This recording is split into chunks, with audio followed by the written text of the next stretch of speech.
Descubrí que la mujer que odié toda mi vida era mi verdadera madre. Toda mi vida creí saber quién era mi madre, hasta que la verdad me golpeó como un rayo. Mi nombre es Lucía. Tengo 46 años y soy psicóloga familiar. Ironía, ¿verdad? Me dedico a desentrañar las telarañas de otros hogares cuando el mío, el que construí sobre cimientos de resentimiento y abandono percibido, colapsó con la fragilidad de una casa de cartas. Soy una mujer de la razón, distante, entrenada para diseccionar el dolor con la pulcritud de un bisturí.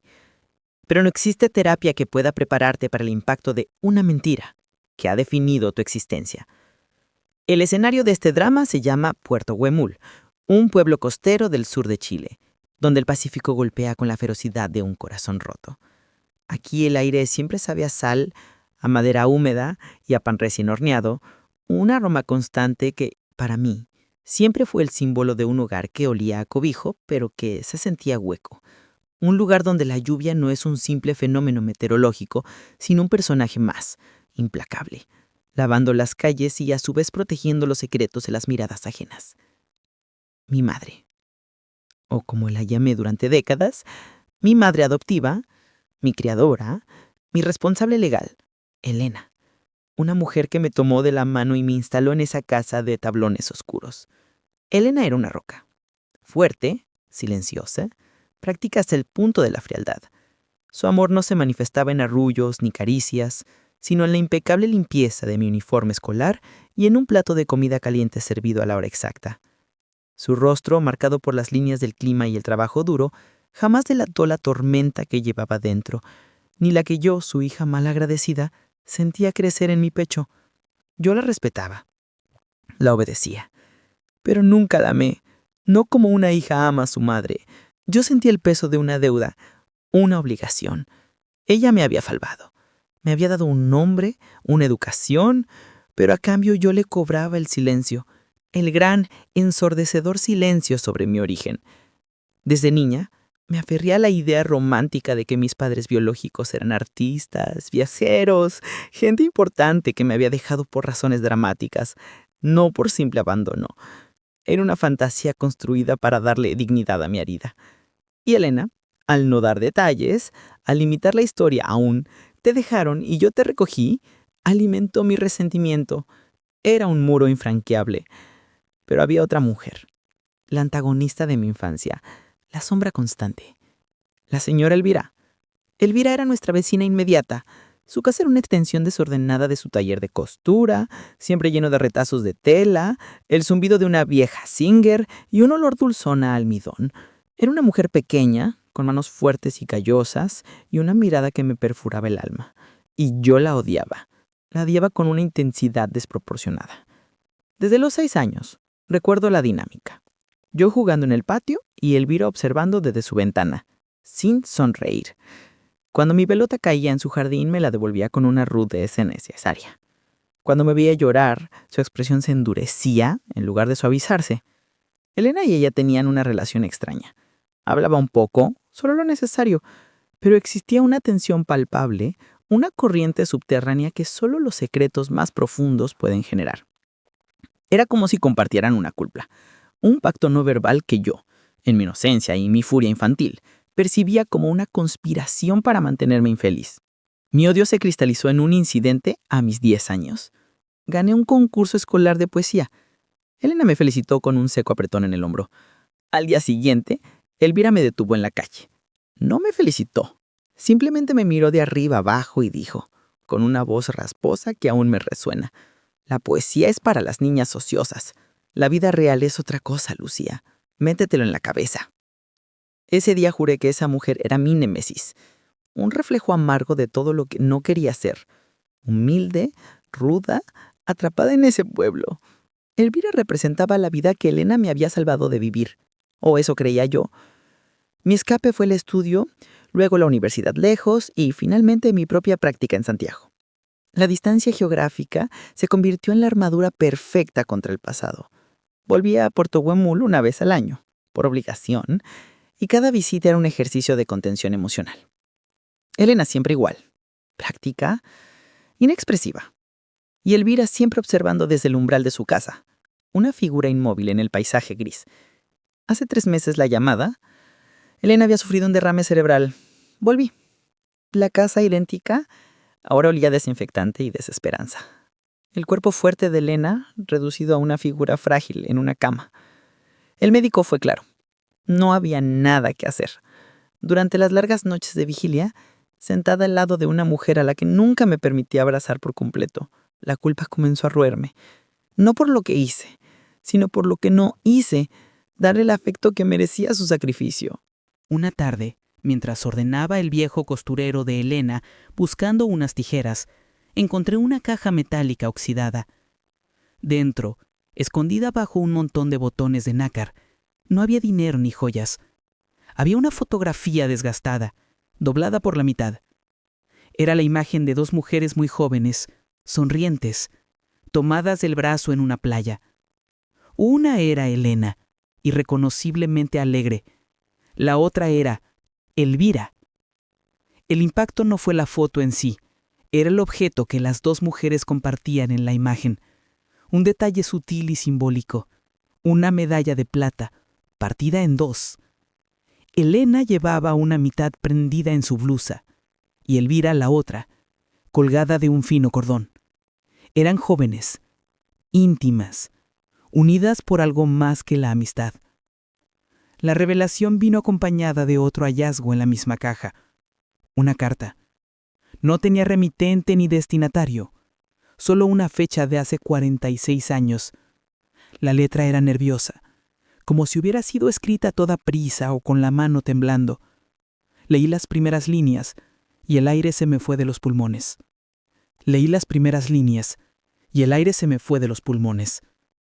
La carta, dirigida a nadie pero claramente escrita por una mujer joven y desesperada, decía: Elena, no puedo. Mírala, es tan pequeña y perfecta. Pero el pueblo entero sabrá, nos señalarán. Y lo peor, a ella la marcarán de por vida. Tú, solo tú puedes darle un futuro sin esta vergüenza. Vete lejos. Dile que eres su madre. Miente por mí, Elena. Por el amor que nos tenemos. Por la sangre que compartimos. Te lo ruego. Te entrego la otra mitad de la medalla. Guárdala hasta que crezca. Y prométeme una cosa. Aunque ella me odie por mi silencio, tú la amarás. ¿Y yo? Yo solo seré la vecina, la costurera ruda, la que siempre esté cerca para verla, pero lejos para que sea libre. Este es mi castigo y su salvación.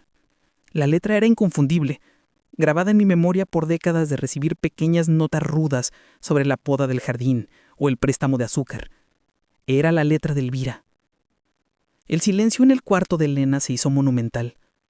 La lluvia afuera, que había sido un murmullo constante, de pronto se convirtió en un tamborileo furioso contra el cristal, amplificando el caos dentro de mi cabeza. Mi madre biológica, ¿Elvira? La mujer que odié, la mujer que me miraba con esa frialdad punzante, la que me reprendía por mi afición a la poesía, la que siempre estaba ahí en el umbral, era la que me había parido. Y Elena, la mujer que me había criado con su amor silencioso y su disciplina de acero, había aceptado el papel de ser mi madre social, la guardiana de un secreto monstruoso. Las piezas encajaron con una violencia que me dejó sin aliento. El odio de Elvira no era odio, era la agonía de una madre forzada a ser una extraña.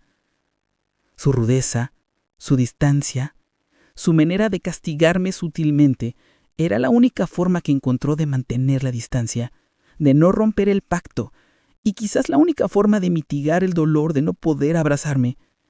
Cada mirada de desaprobación era en realidad una mirada de amor prohibido y envidia hacia Elena que sí podía tocarme. Me levanté de golpe, dejando la caja y la carta sobre la cama, junto a Elena, quien yacía inmóvil, ajena a la demolición de mi mundo. Tenía que verla. Necesitaba la confirmación en esos ojos duros que ahora recordaba con una intensidad distinta, una desesperación nueva. Crucé el pequeño patio bajo la lluvia torrencial. El camino de grava se sentía resbaladizo bajo mis pies. La puerta de la casa de Elvira, como siempre, estaba ligeramente entreabierta. El olor a tela, hilo y humedad era fuerte. Entré sin llamar. Elvira estaba sentada ante su vieja máquina Singer, cosiendo a mano el dobladillo de una cortina. La luz amarillenta de su lámpara de trabajo creaba un halo melancólico alrededor de ella. No levantó la mirada de inmediato. «Lucía, ya era hora que vinieras», dijo con voz ronca, sin sorpresa, como si hubiera estado esperando este momento durante 46 años. Me acerqué a la mesa y arrojé la fotografía y la carta sobre sus retazos de tela. Elvira levantó la vista. Por primera vez en mi vida no vi dureza. Vi cansancio. Un cansancio que venía de una guerra muy larga. ¿Por qué? Fue lo único que mi mente pudo formular. Mi voz sonaba como un cristal roto. Ella suspiró. Un sonido profundo que contenía toda la frustración de una vida. Dejó la aguja, que brillaba débilmente, y se limpió las manos en su mandil de tela. Porque en ese tiempo, en este pueblo, una hija sin padre conocido era la vergüenza para toda una familia. Tu padre era un marino casado. Estuvo aquí solo una semana. Me dejó a ti y mi secreto. Hizo una pausa y miró la carta. Elena y yo éramos primas. Más que eso, éramos hermanas de alma. Ella acababa de perder a su único hijo recién nacido. Su dolor era el mío, y el mío se convirtió en su salvación. Ella podía darte un nombre, una historia limpia, una madre socialmente aceptable. Yo solo podía darte la vida y la infamia. Elegimos la vida y el secreto. ¿Y el odio?, pregunté. La palabra se sentía pesada. ¿Por qué tenía que odiarme? ¿Por qué tenía que ser tan cruel? Sus ojos, siempre opacos, se llenaron de una humedad que ella luchó por contener.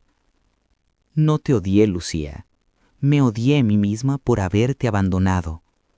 Y tuve que ser la villana, tuve que ser dura.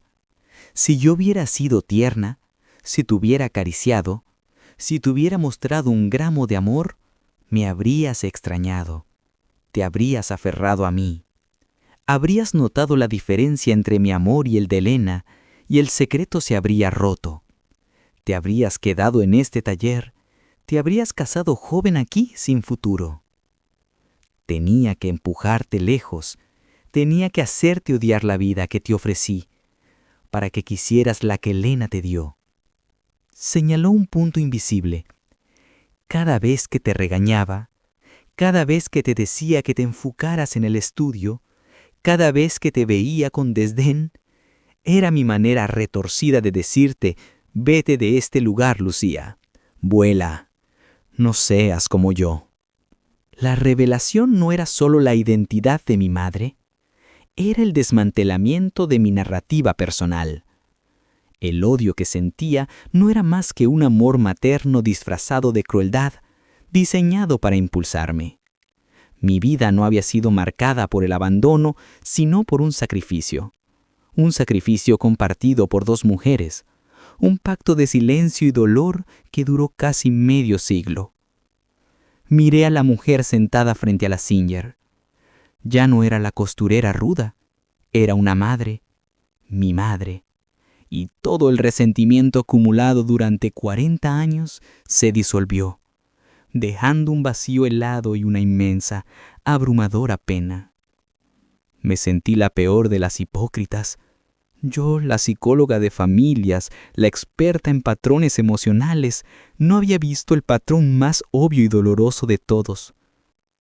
Elena, susurré. Ella, ¿lo sabe? Elvira sintió lentamente. Ha vivido con la mitad de mi medalla, Lucía, y con la mitad de mi corazón. Ella es tan madre tuya como yo, solo que a ella le tocó el papel fácil, la madre que estaba permitida amar. Me quedé allí, empapada por la lluvia y por una nueva realidad, sintiendo el peso de la mentira familiar. Tenía que volver al lado de Elena. Tenía que volver al lado de Elena.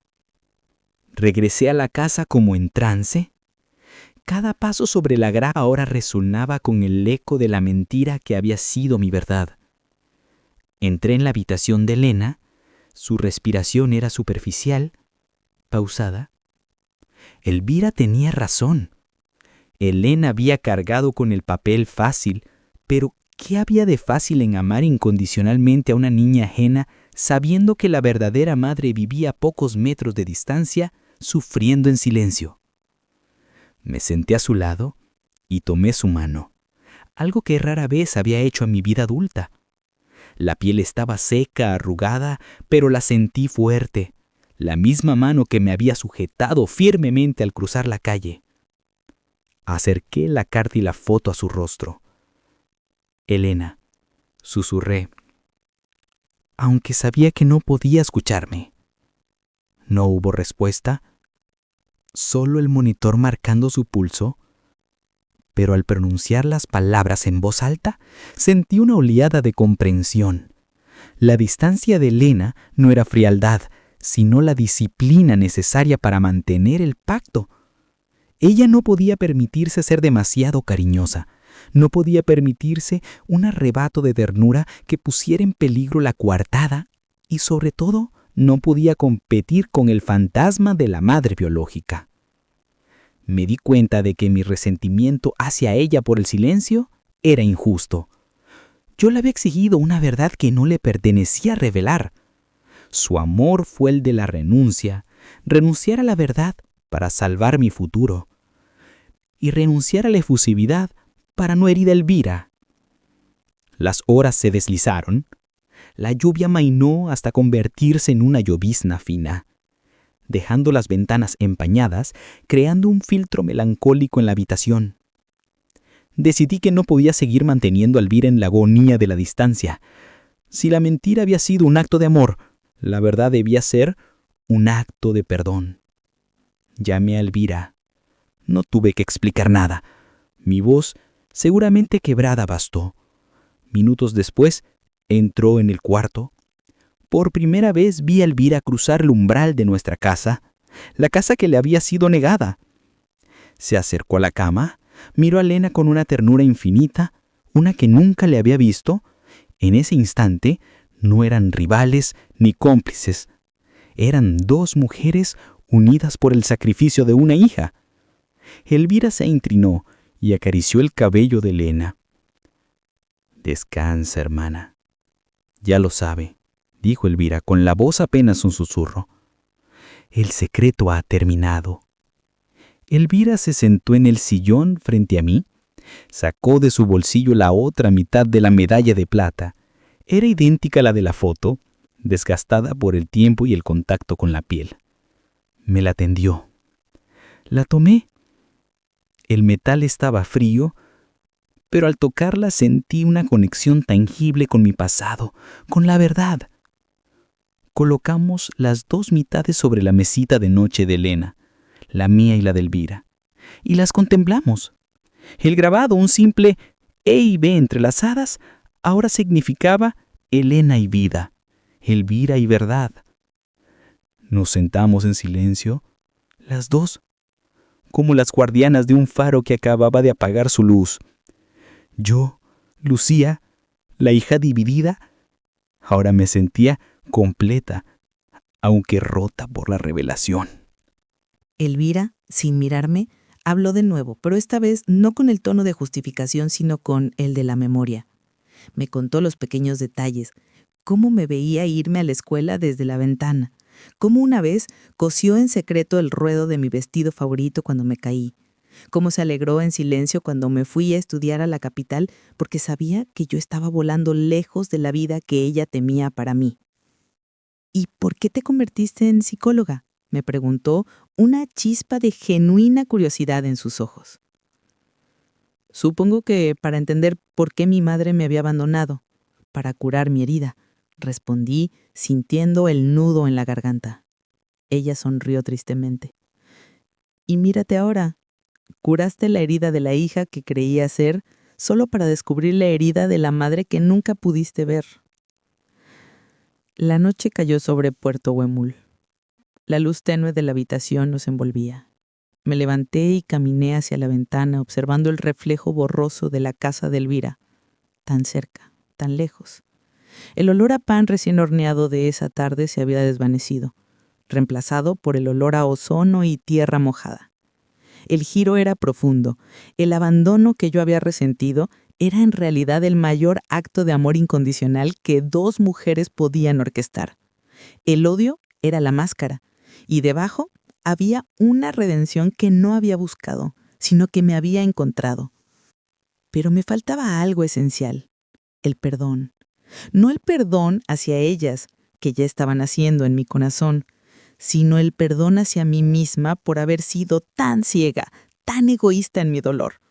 Me había dedicado a odiar una sombra, y al hacerlo, había desaprovechado 40 años de posible afecto con una de las personas más importantes de mi vida. Me di la vuelta. Elvira se había quedado dormida en el sillón. Parecía pequeña, vulnerable. No la mujer de acero que recordaba. Me acerqué y le puse mi chal sobre los hombros. Ella se estremeció y abrió los ojos. Me miró y por primera vez me devolvió el afecto que yo le ofrecía.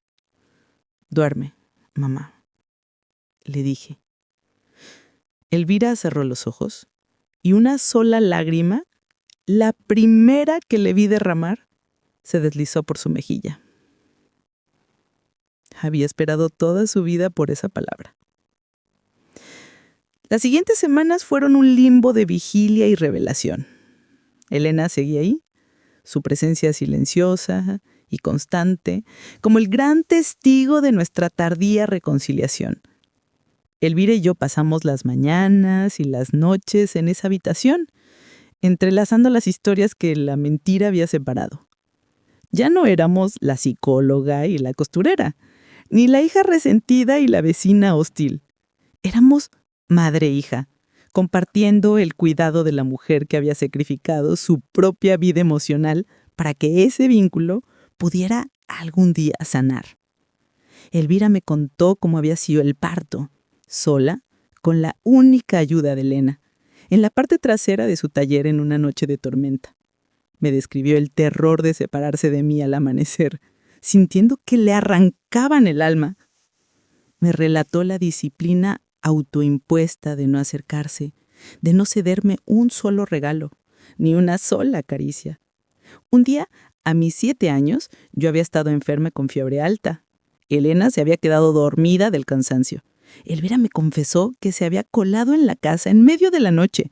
Había mojado mi frente con paños fríos y se había quedado de rodillas a mi lado hasta que la fiebre cedió y se había ido antes de que amaneciera. Tuve que tocarte una vez más, Lucía. Pensé que te ibas. El miedo de perderte me hizo romper el pacto por un momento, me dijo con la voz ahogada. Cada una de esas historias era como un fragmento de mi vida que no había visto, una capa que se despegaba de la armadura que me había puesto. Empecé a ver la verdad en el lenguaje corporal de Elvira, la manera en que sus ojos siempre me seguían desde lejos, la tensión en sus hombros cuando me veía partir en el autobús, la ira controlada cuando creía que yo no me estaba esforzando lo suficiente en la escuela. Todo era amor, filtrado a través del dolor de la renuncia. En mi trabajo como psicóloga, siempre he insistido en que el amor debe ser transparente, visible, palpable. Pero esta historia me enseñó una verdad más compleja. A veces, el amor más puro es el que se disfraza de lo contrario, el que se sacrifica para asegurar el bienestar del otro, incluso si eso implica ser odiado. Una medio mañana, Elvira estaba terminando un dobladillo en una sábana para Elena. El zumbido de la máquina Singer en el silencio de la casa me resultó extrañamente confortante. Me recordó que la vida seguía, que la costura era su manera de mantenerse anclada, su terapia. Me acerqué y le pregunté, ¿cómo pudieron Elena y tú mantener esto durante tanto tiempo? ¿No sentían la tentación de ceder, de contarlo? Elvira detuvo la máquina, miró a Elena y luego me miró a mí. La tentación era diaria, Lucía, pero la vergüenza, el miedo a que te dañara era más fuerte. Además, nos teníamos la una a la otra. El secreto era un peso, sí, pero también era lo que nos unía a las tres. Elena y yo compartíamos el dolor. Hablábamos en clave sobre ti, sobre tus notas, tus logros. Éramos dos madres, criándote a distancia, protegiéndote con un muro de silencio. Sentí una profunda oleada de compasión, pero aún no de perdón completo. El perdón a mí misma era el más difícil. Había desperdiciado mis 40 años más formativos creyendo en una narrativa de víctima, cuando en realidad había sido la niña más protegida del pueblo. Una noche, mientras revisaba una vieja caja de fotos familiares, encontré una que nunca había visto. Era de mi primera comunión. Yo estaba rígida, incómoda con el vestido. Pero detrás de mí, en la sombra del árbol del patio, había dos figuras borrosas, observando.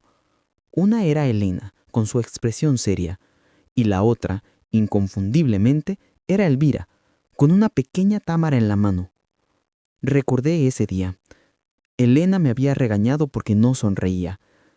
Elvira, horas después, me había detenido en la calle para regalarme una pequeña cruz de plata, con la advertencia: no le digas a nadie que te la di yo. La cruz, la misma que aún guardaba en mi joyero, no era un regalo de una vecina, era el regalo de una madre intentando marcar un hito en la vida de su hija. Esa foto y el recuerdo de la cruz fueron la llave. Entendí que el amor de Elvira se manifestaba en objetos y momentos discretos, en actos de servicio en la sombra. Me sentí invadida por una emoción intensa y contenida. El perdón hacia mí misma por la ceguera llegó como un suspiro. Me acerqué a Elena y le tomé la mano, sintiendo gratitud por su silencio y su fuerza. Luego me giré hacia Elvira. No dije nada. Simplemente me acerqué y la abracé. Elvira, rígida al principio, se relajó en mis brazos y me abrazó con la fuerza de una madre que ha esperado toda una vida por ese instante. Sentí el olor a tela y almidón, el olor de su vida, y era el olor de mi hogar.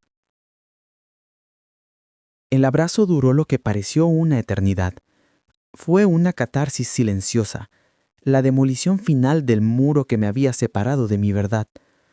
Al separarnos, no había necesidad de palabras. Solo la aceptación mutua pesada y profunda. En los días siguientes, nuestra rutina se transformó en una danza lenta de redención. Cocinábamos juntas. Yo preparaba el pan y ella me mostraba cómo hacer los dobladillos perfectos. Me enseñó a usar la vieja Singer, cuyas puntadas rápidas eran el sonido de la persistencia y la vida. Me habló de su juventud, de sus sueños de ser diseñadora en Valparaíso. Sueños que se truncaron cuando a la maternidad llegó envuelta en secreto y soledad.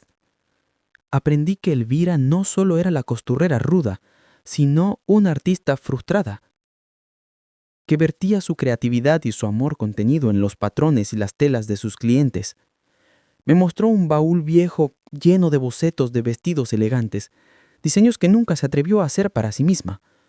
Una tarde, le pregunté por qué había elegido quedarse en Puerto Huemul, en la casa de al lado, si el secreto era tan doloroso.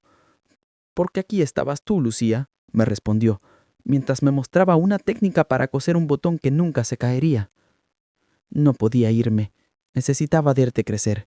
Necesitaba saber que la mentira de Elena estaba funcionando, que eras feliz, que volabas lejos.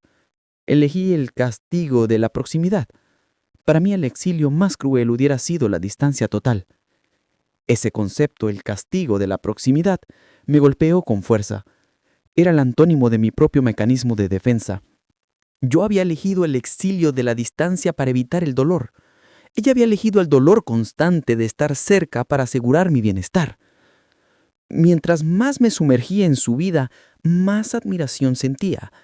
Ella había construido su existencia alrededor de mi bienestar. Elvira no había sido mi enemiga, había sido mi sombra protectora, mi guardiana invisible. El ambiente frío y lluvioso del pueblo ya no se sentía opresivo, sino envolvente. La humedad y el olor a tierra mojada ya no eran el símbolo del estancamiento, sino de la fertilidad, del crecimiento que ocurre aún en la oscuridad. El hogar olía a pan y a tela, a hogar real por primera vez en mi vida.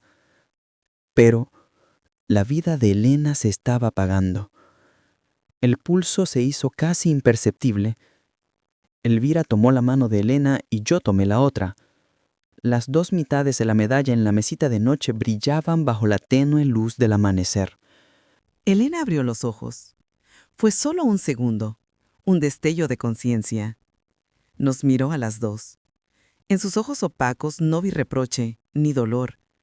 Vi una paz inmensa. Elvira, con lágrimas silenciosas, se inclinó.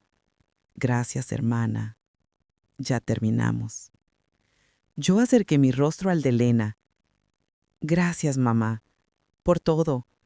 Fui amada, fui salvada. Perdóname por mi ceguera.